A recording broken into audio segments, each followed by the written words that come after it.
My guest today has met a whole lot of people, from the Dalai Lama to the head of the Church of Satan.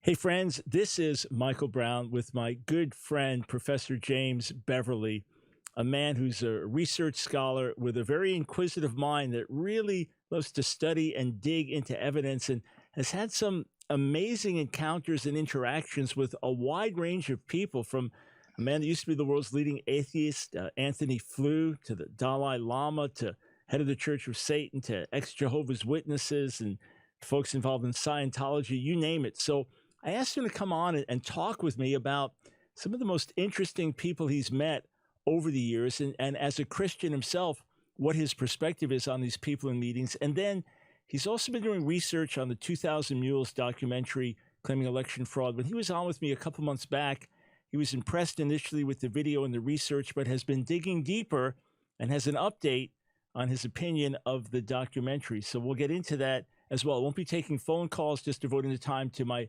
interview with my friend, Dr. James Beverly. Jim, welcome back to the Line of Fire. Always a joy to have you.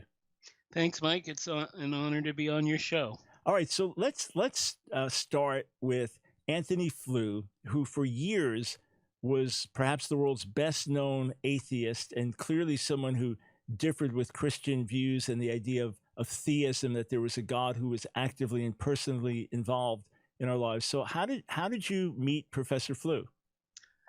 I met him through a course I took with him at York University in Toronto in the middle of the 1980s. I knew about him for years. By the time I studied with him, I was already a professor for about 7 years, and I got a sabbatical to do a PhD, and as part of the PhD, I went in a class with Flew. I knew of his work before. In fact, I taught about his views, and so I was really excited to go to this course and meet him and study with him. Although I should say to viewers, I was also a bit nervous. Here I am, 31 years old at the time, about to study with a famous atheist who wrote one of the most famous critical articles about belief in God, just when he was a young professor. So here I am in the lion's den with this leading atheist. So I was nervous. What if he convinces me there's no God, or that you shouldn't trust Jesus? Well, here it is now, how many years later? Over 30 years later, and I'm still a believer in Jesus. Yeah. So the course didn't change my mind. All right. Now, of course, he had his own interesting journey, but let's start first with what people knew about Anthony Flew. Why was he such an influential atheist? What was so powerful about the article that he wrote? Well, he was trained at Oxford and then went on to teach at Oxford and then went to other universities. He wrote really clear books. A lot of philosophers write books no one can understand. His are very clear and crisp. And he got famous for writing a critique of belief in God, and said that it was a belief without good evidence. And so people who follow the evidence don't find it leading to belief in God. So that article that he wrote many decades ago made him probably the most famous atheist in the world. Now, famous is in a certain context. He wasn't famous on Wall Street or in the New York Times, but he was famous in the world of Christian scholarship, in the world of philosophy. Although by the time he died, his conversion to belief in God made the New York Times. So by the time he died, he was a world-renowned thinker. Anyway, I studied with him, and then to my amazement, there was not that many students in the class, and I was the only PhD student and the only one who knew the topics that we were discussing really well, because I had already been trained in philosophy. So it was a course on David Hume, and I was the only one who knew David Hume reasonably well. Nothing compared to Flew, but anyway, we struck up conversations quite a lot, and also we became friends after. and I visited his home in Reading, England, quite a few times before he died. All right, so this is fascinating. What was the title of the course, or the? Oh, it was probably something like The Philosophy of David Hume. All right, and as a scholar, were you impressed with Flu's scholarship? Oh, he knew David Hume like good Christians know the Bible. He could cite pages by memory. He would just mention something and then say, this is on page 30 of the Treatise of Human Understanding. So he was amazing in terms of his knowledge of Hume. He really loved Hume and thought he was one of the greatest philosophers. So he was a first-class philosopher. All right, and as a human being, professors can be all types and stripes, and sometimes their writings don't reflect their personality, or their in-class personality is different than their public personality. First, what kind of person was he, just in terms of generally speaking? And second, how did he treat you when he found out you were a Christian? I'll take the second one first. I got treated with respect, no problems at all. He was very encouraging to me. I got an A, I think an A+ on my paper. So I never had any problem that way. In terms of his personality, he's like he's not. Boy, you're a busy man. Phone calls and everything. Yeah, a lot of people. Home phone, I turned it off. Yeah, all right. Yeah, anyway, these things happen. Go ahead. Flu's a really nice guy. He's not Mr. Outgoing, but he's nice, polite, a very good thinker, etc. And from your understanding, what was his fundamental reason, if you could boil it down, for so strongly rejecting the existence of God for most of his life? The problem of pain, and the problem of evil. And then he just didn't think the evidence was that good for God. But then over time, he changed his mind. I remember one night in class, I asked him, and this is when I'm not sure how open he is, etc. But I asked him after class one night, are there any advantages to being a theist, a believer in God? And he said, oh, of course there is. If you believe in God, you know where you're from, you know why you're here, and you know where you're going. Now that stunned me at the time, because here's this really famous atheist admitting that the other side has some really good advantages. It's a shame it's not true, but if it were true, it would be very nice. One last thing that I remember from class, my brother Bob, who's a psychotherapist, was trained in philosophy as well, and he knew about Flu, and so he asked if he came to Toronto, could he go to class with me? So Flu agreed that my brother Bob could go to class with me, and went through the class, and then afterwards we took Flu out for coffee, and I told my brother ahead of time, I get to see him every week. You can ask all the questions you want. And I'll remember this for the rest of my life. My brother said to him, do you ever doubt? And of course, in that context, it means, do you ever doubt as an atheist? Yeah. And to our surprise, he said yes. And then he said, when I was a student at Oxford in the days of C.S. Lewis, we were taught that all the New Testament came from the 2nd century. So it was easy to dismiss its historical integrity. But now we know that the New Testament largely is a product of the 1st century. And then he said, I don't know how they could write it down so early and just have made it up and got away with it. Wow. So and then later on, after he became a believer in God, he went back to that topic, and he said in several places that the evidence for the resurrection of Jesus is the clearest evidence of any miracle in history. No, he still didn't believe it, but he thought it was impressive. All right, so we've got 3 minutes before the break. Give me the essence of what ultimately changed his mind and converted him from atheist to theist?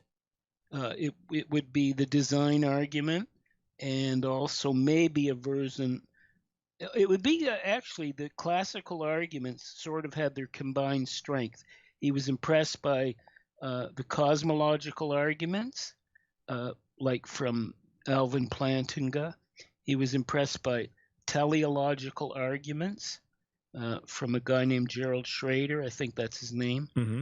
So it was the classical argument from cause and effect, and then the teleological argument, the incredible design of the universe.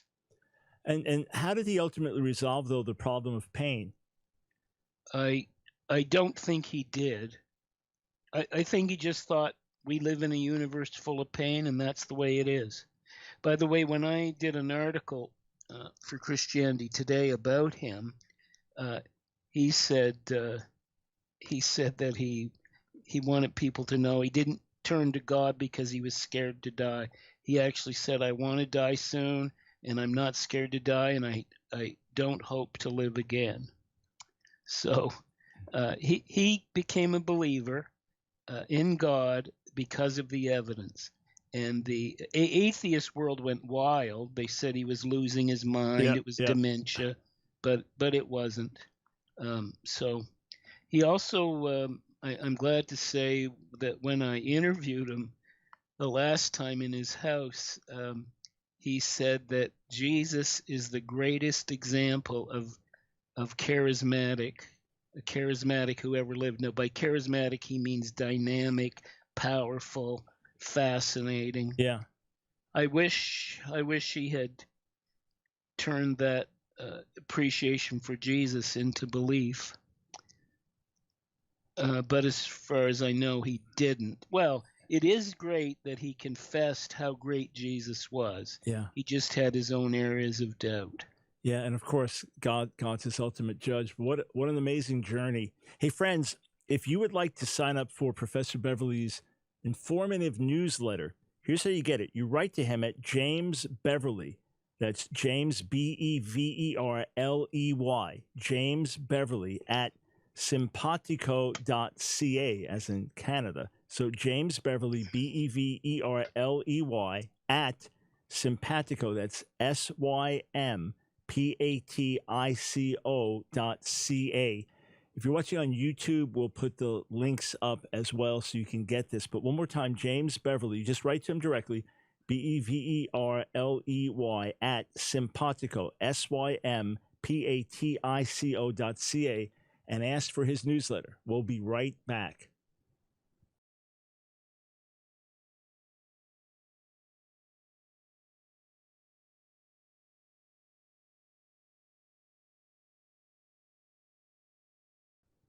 I'm speaking today with my good friend, Professor James Beverly.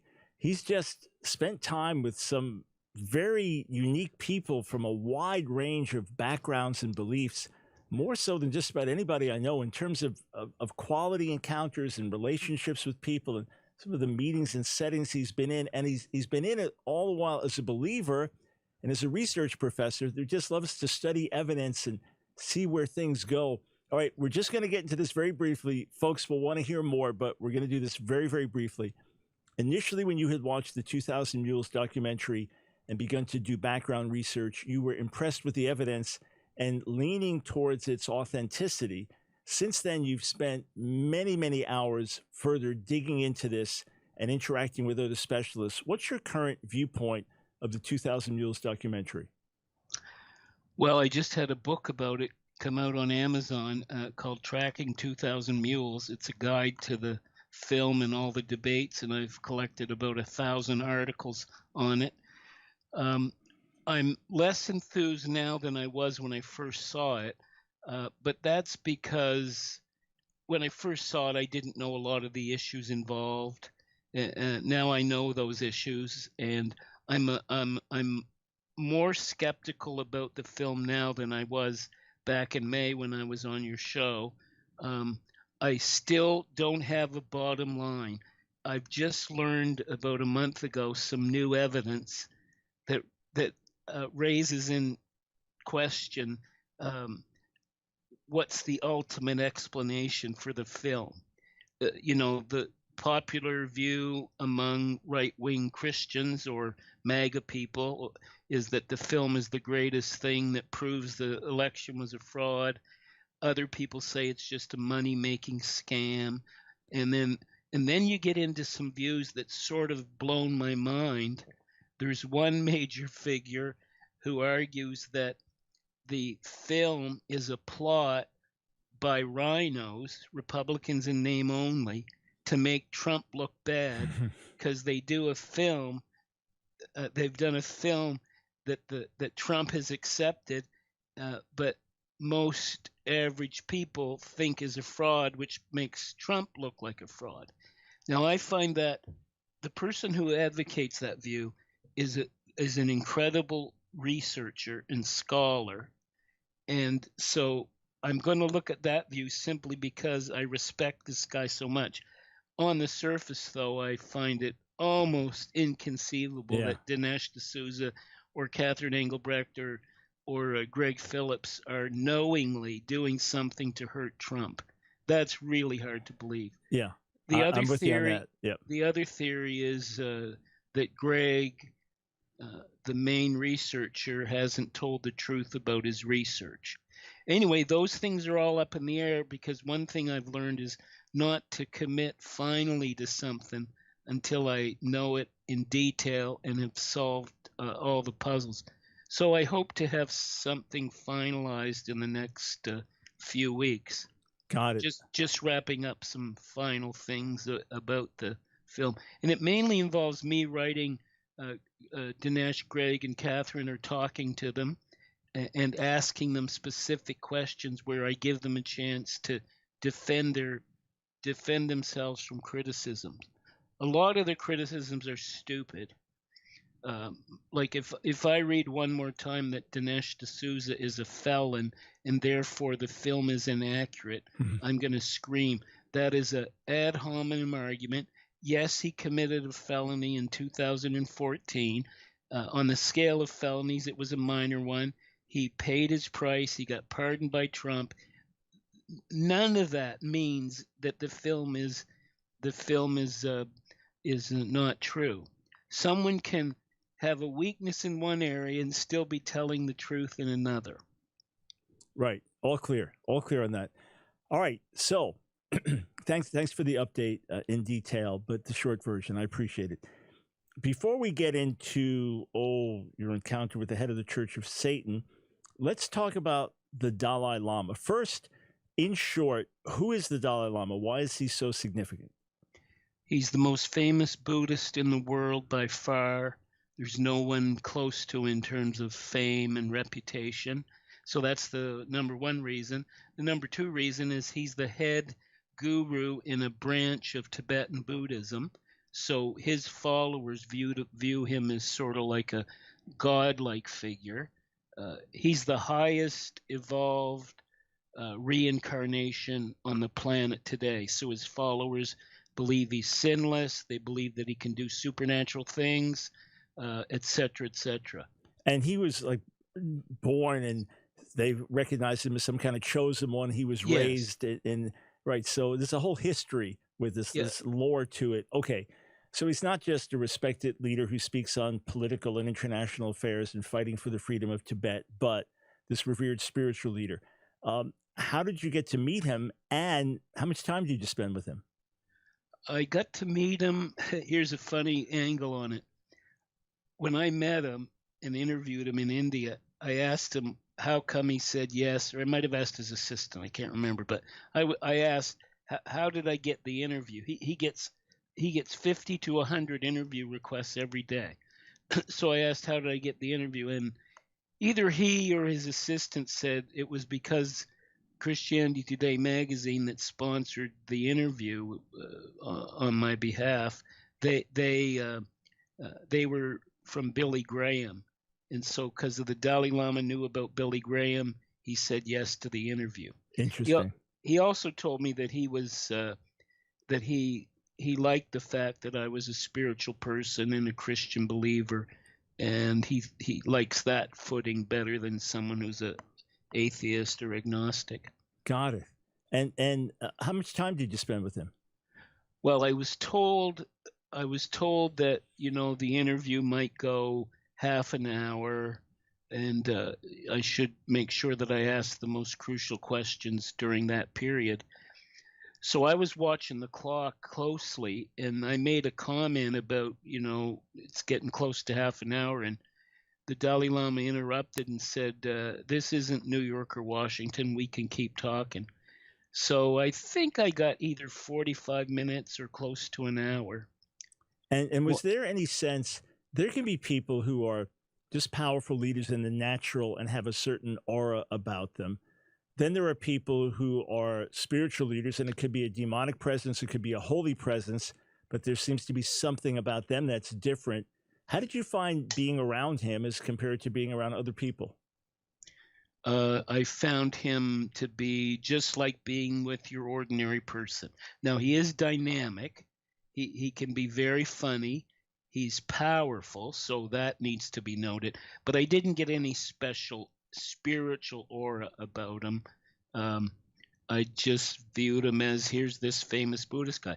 Now, people around me, I saw him in Chicago from a distance at the World Parliament of Religions, and then I saw him at a meeting in Washington that Richard Gere attended. Again, I was at a distance, so this was my third time being reasonably close to him, and every time I got to see how Buddhists view him.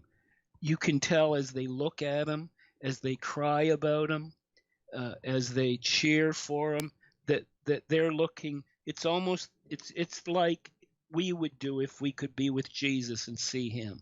Mm. So like I remember in Chicago there was a motorcade, enormous security, and then hundreds of Buddhists lined up on the side of the hotel to greet him, and it was pandemonium because the most famous Buddhist in the world has arrived. Yeah, very interesting. All right, again, 3 minutes to talk about this. How did you feel he interacted with your views about the Christian faith? He was well. He's a very open person, and he can put up with dialogue and debate. He gave me a really good hearing. We spent quite a bit of time talking about Jesus, and I actually couldn't wait, Mike, to get to see him because I knew I had a question which should have led him to Jesus. Sadly, he didn't follow the logic of the argument, but I couldn't believe what he said to get out of the argument. So the argument is the one from C.S. Lewis. Yeah. And so I presented to him. I said to him, you have said in an article that Jesus is truly enlightened. And then I said, if he's truly enlightened and saying those incredible things he said, if he's truly enlightened, then he's telling the truth. And that means that he is the Son of God, the Savior of the world. There is a God, etc. Now, Mike, there's no way. If you commit that Jesus is truly enlightened, how are you going to get away from saying that? You've got to just see that Jesus is who he said he is, if he's truly enlightened. And no kidding, I'll remember this the rest of my life. He said, Jesus was allowed to teach what wasn't true because people weren't ready to handle it. In Buddhism, that's called skillful means or upaya. But in any case, it's a pathetic argument. First of all, what's so hard back then about, in Jesus' time, what's so hard about handling the belief that there's a God and there's a Son of God? That's not that difficult. So it's sad. He gave an answer that is really kind of pathetic. I wrote in my Christianity Today article, I wrote that I hope he keeps thinking about the implications of saying that Jesus is truly enlightened. Let me tell the listeners one last thing that happened to me. I'll tell you what, stay right there. Oh, we'll pick it up on the other side of the break. Again, I'm speaking with Professor James Beverly. If you want to get his informative newsletter, Just email him at James Beverly, that's Ley, James Beverly at sympatico.ca, sympatico.ca. We will be right back.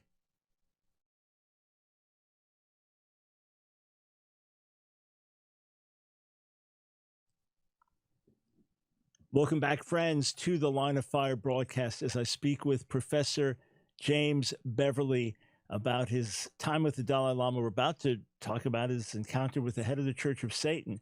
But first, you wanted to just add one more note about your time with the Dalai Lama. Yeah, I'll be quick. I'll just mention a scattering of things, and it'll just take a second. First, the Dalai Lama publicly has said that the idea that he's sinless is not true. He said to me and to others, listen to this, the most famous Buddhist in the world says he is not worthy to be compared to Jesus. I think he said that in a New York Times interview. All right.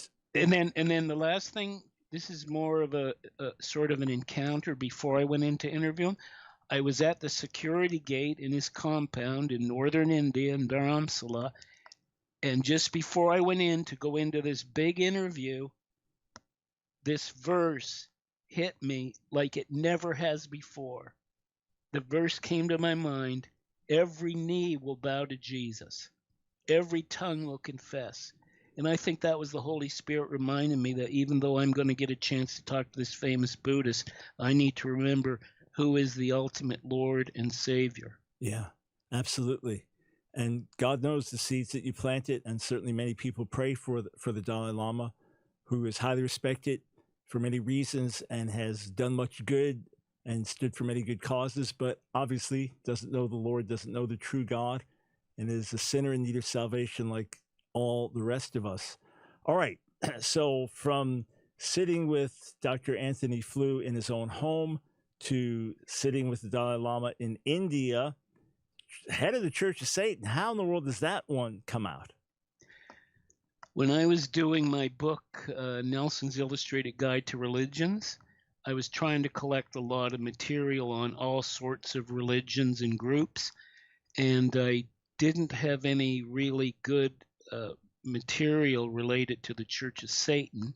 I had a few things, but I wrote an email on the Church of Satan website, and I said who I was, and then I said I'd like to have an image of Peter Gilmore, who's the head of the Church of Satan.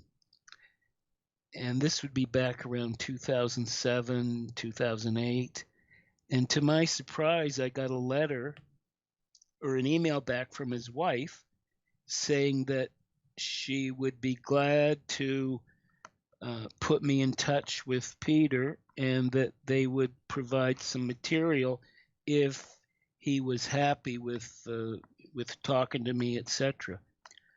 So it turned out that over these years since then that I've had contact with him, because he supplied photos for my chapter and answered questions about Satanism and the Church of Satan that Anton LaVey founded, and then he became the leader down the line. Because he helped me, I said I'd like to meet him, and I knew that he lived in New York City, and my brother lives up the Hudson, so I knew I could go see him. So I went into New York and bought him lunch one day to say thank you for helping me. Now, when I wrote my chapter on Satanism, I sent it to him quite gladly. And I said, feel free to correct any mistakes I've made and show me show me what the mistakes are. And he said, after he read the chapter before it came out, he was annoyed that I put in other satanic groups because there's quite a few of them, and but still it's my chapter, so I kept it in. He did correct a few mistakes I made. Anyway, I met him in a restaurant in the middle of New York City, and I already knew from talking to him on the phone that he was basically a nice guy. So you're saying that the head of the Church of Satan was a nice guy who interacted with you in a civil way, who was not foaming at the mouth and wearing some head to toe black outfit and slithering in on like a snake when he sat and met with you. He seemed just like a regular guy. Yep. Now, one of the things that listeners should know about his type of Satanism, the Church of Satan, Anton LaVey wrote the Satanic Bible. Those types of Satanists, believe it or not, say clearly they don't believe in Satan. Satan is their tool to express freedom and antagonize Christians. Peter's told me quite a few times that he's trying to live a Jesus-free life. So they actually don't believe in Satan. Now, I think he's telling the truth. I don't think after he meets me or when he goes to bed at night that he's praying to Satan. He claims, and I think he's telling the truth, to be an atheist. And the whole Church of Satan gig from Anton LaVey is their way to push it into the face of Christians. They hate religion. Now, there's other Satanists who think that they're a bunch of hypocrites because they don't really worship Satan. So Michael Aquino, one of the top lieutenants in the Church of Satan, he left it to start his own group to say that they're going to really worship Satan in his group. So anyway, listen, all I can tell you is from talking to Peter over the years and talking to his wife and meeting him, I think what I have said is the truth. I of course want him to come to believe in God and accept Jesus, but he's built up quite a barrier to it. You can't win at the level of some people think, well, Satanists must be dummies and they don't know anything. Peter is a sophisticated intellectual. He's well trained academically. He's a professional musician. He's very creative. He reads a lot. So, but sadly, in the end, he doesn't want to believe in God and doesn't want to follow Jesus. And in your understanding, Anton LaVey, was he a real Satan believer? I don't think so. I think he's like Peter Gilmore. He does not really believe in Satan. Satan is a way of talking. It's a metaphor for standing up for freedom, resisting religion, which is the ultimate hypocrisy, and then celebrating the things that Christians can't celebrate, like sex and drinking and all that sort of thing. So in your interaction with him, what is his fundamental problem with Jesus? He doesn't think that he existed. He doesn't think the New Testament's reliable. But beyond that, beyond an intellectual rejection, is there a deeper spiritual moral rejection? I don't think he's not rejecting Jesus because he wants to commit adultery on his wife. I think he's a faithful husband. So I think it's, I think as C.S. Lewis wrote one time, there is such a thing as intellectual sin. And so if people don't follow the evidence that's in front of them, then you get verdicts in the Bible like the fool has said in his heart, there's no God. Now, one thing about that, I tell people this sometimes, you can be really smart and still a fool. You can be really smart and miss things and be blind. I've done that in my life. Yeah, understandably, and we all can, which is why we humble ourselves and thank God for his grace rather than pat ourselves on the back and commend ourselves.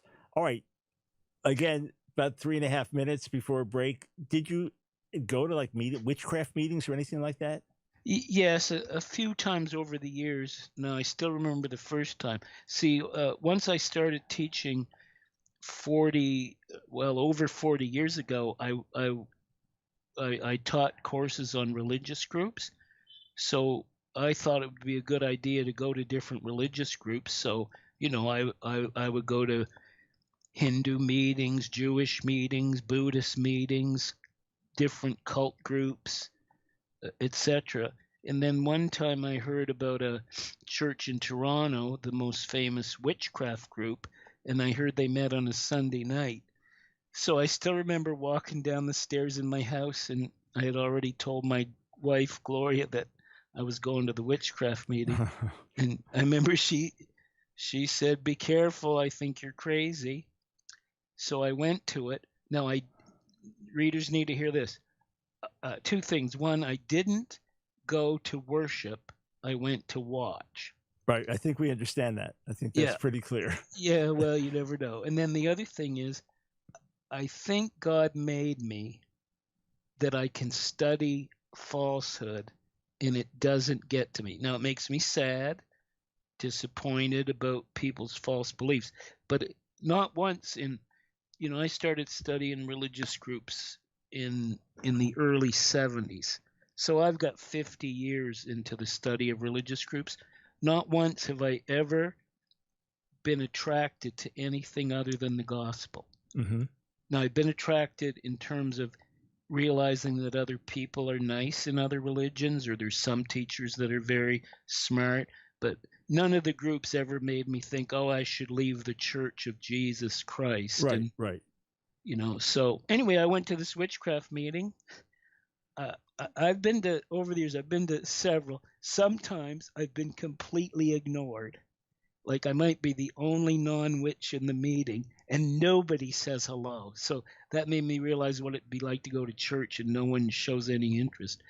At this first time, though, people were very nice, very polite, engaging, and it didn't fit the stereotype. These are all blood-drinking evil monsters.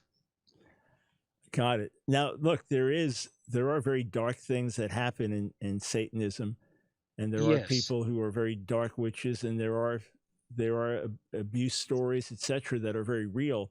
But there's also a whole lot of stuff in the name of witchcraft and Satanism that is certainly on the dark side and dangerous, and opens one up to demonic influence, but is much more benign, much less overt. All right, we'll be right back, and we'll switch things over to, let's say, the son of a major Jehovah's Witness person. Our interview that we did on Jehovah's Witnesses and their diminishing numbers some months back has gotten a lot of attention online. So I'm speaking with Professor James Beverly, known to me as Jim, as I'm known to him as Mike. We'll be right back.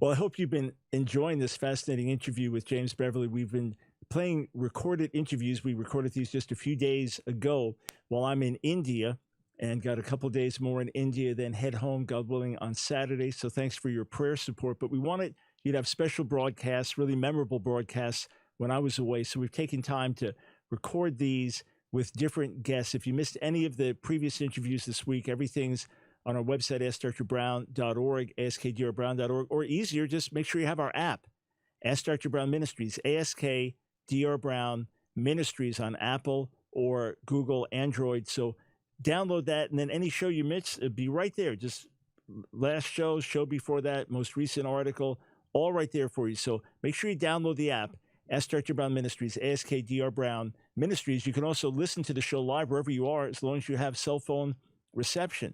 Okay, so I said a son of a former influential Jehovah's Witness is actually a very influential Jehovah's Witness, Jim Penton, who left the Jehovah's Witnesses. So tell us about that encounter and ongoing relationship. Sure. When I first became a professor, Well, early on, I went to a conference and I met a guy with official title M. James Penton, professor of history at the University of Lethbridge out in Alberta, and then I discovered that he was a former Jehovah's Witness, and he got kicked out. And so that started a friendship now over many decades. He was the subject of my first book, Crisis of Allegiance, which just came out in the second edition. The Jehovah's Witness leadership should have listened to Jim when he raised concerns. He's always been the kind of person who's willing to tell leadership what they need to hear. And so he came up with some ideas where he thought the leadership were going beyond the Bible teaching, that they were being a bit dictatorial, and he objected. And he didn't get kicked out at first, but then eventually when he wouldn't do what they said exactly, they removed him from membership. They disfellowshipped him. His wife was kicked out. His mother was kicked out or resigned. I can't remember. His entire family left the organization. And he became, after that, some people who get kicked out of a cult group just go away, lick their wounds, don't want to do anything about it. Jim Penton wasn't like that. He started a worldwide ministry to help witnesses who are still inside, and also he wanted to warn people about the witnesses. So he's been significant to me in terms of keeping me up to date on what's going on and putting me in touch with other people. He's now in his 80s. His first wife, Marilyn, passed away a number of years ago, but he still is active in warning people about the witnesses. He's written the most scholarly book on Jehovah's Witnesses, published by the University of Toronto Press, called Apocalypse Delayed. I think it's in its third edition. Now, here's what's amazing about him. Even I remember when I found out that he has a PhD in history, and I remember him telling me that he learned Greek in order to read the New Testament in the original. I thought, oh boy, here's a guy who's going to be interesting to talk to. Well, it turns out that he left the witnesses, but he didn't leave the core of the Christian faith. He abandoned the stupid Jehovah's Witness views that they're unique for, and he has preserved, thankfully, the core of the Christian faith. He believes that Jesus died for us. He rose again. He believes that, he believes in salvation by grace, which is very important because witnesses tend to be a works righteousness religion. So he's clear on salvation by grace. He said when he used to talk about grace as a Jehovah's Witness elder, he would cry when he was speaking, and he would tell people that our hope is in the grace of Jesus who died for our sins. He was actually criticized for doing that because that wasn't enough attention on, your obedience to the Watchtower Society. Yeah, and obviously it's a heavily works-based, fear-based faith ultimately. Yeah, it's an authoritarian group. It's the only group I've ever studied that actually said one time that you should believe the leaders even if you know they're not telling the truth. Whoa, why'd they say that? I forget who said it, one of their leaders. They said it just because that was their way of emphasizing you better obey. Now, I think, to be fair, that was one leader. No leader has said it since, but neither did they correct the statement. The Watchtower leaders don't like to admit they're wrong. When I wrote my book about Jim Penton, I interviewed their public relations person in Canada. a really nice guy named Walter Graham. But it was torturous trying to get him to admit that the Jehovah's Witnesses have made mistakes. Like they've said, the leaders have said things. We may confidently expect that 1925 will mark the return of Abraham, Isaac, and Jacob. They even built they bought a mansion in San Diego for the Old Testament saints that were going to come back. Okay? Walter Graham, it took like minutes and minutes for him to admit it was like sort of a mistake. Yeah. Got it. So that's one way I test people, by the way, to see if they're how deep their integrity is. If they can't admit an error when it's in broad daylight, then you know something's wrong. Right. Or I'll give you a political example and hope I don't get in too much trouble. Regardless of whether you're Democrat or Republican, anybody who doesn't know that there's trouble at the border, the southern border, is blind. So it just amazes me that Democrats don't seem to realize the depth of that problem. Now, listen, to be accurate as a scholar, I've never been to the southern Arizona border or the southern Texas border, but boy, it sure looks like there's a problem. But some people can't see that. Yeah. So anyway, yeah, but Jim, just to come back to this though, and just with our limited time here, and there's no question there are blind spots on every political side, cultural side, and when you're presented with evidence, how you respond is a big thing. Like, you might ask me about arguments I've made on a certain point, and I might say, yeah, this one, there's debate over this. These first 3 points to me are irrefutable, but the fourth point, yeah, there's pushback here and arguments back and forth. But when people can't even see that, when they can't even recognize, hey, you made this point, but there's a weakness here. All right, good point. Let me research that more. You see the integrity of it, the honesty of it. So again, got just 2 minutes. Yep. For a Jehovah's Witness leader to realize his whole life, everything, his identity was false. Has Jim described what that was like, what type of internal courage that took to come to these right conclusions? Well, he is a man of courage, so it wasn't a matter of fear, but he knew that his life would turn upside down. So he went from being a highly respected elder in the witnesses, known all across the witness world because he was a scholar.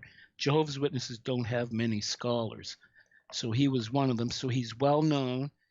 He starts to rebel a bit, and he knows the train's coming down the track, and he knows that once he leaves or gets kicked out, that Jehovah's Witnesses in his hometown in Lethbridge will not talk to him. He knows that he'll be treated with hate, and so it was hard on him, but he thankfully had his inner integrity, and in his case, thankfully, his father had died earlier. His mother stuck with him. His children stuck with him. His wife stuck with him. So he had a family unit to keep hold of him. The other thing that happened is after he left, he became part of the leadership of a worldwide movement warning about the witnesses. He teamed up with a man named Ray Franz. Ray was he was the nephew of the top guy in Jehovah's Witnesses, and he got appointed to the governing body, and then he realized that the leadership was corrupt. And he wrote about it. He wrote a really beautiful memoir called Crisis of Conscience. Yep.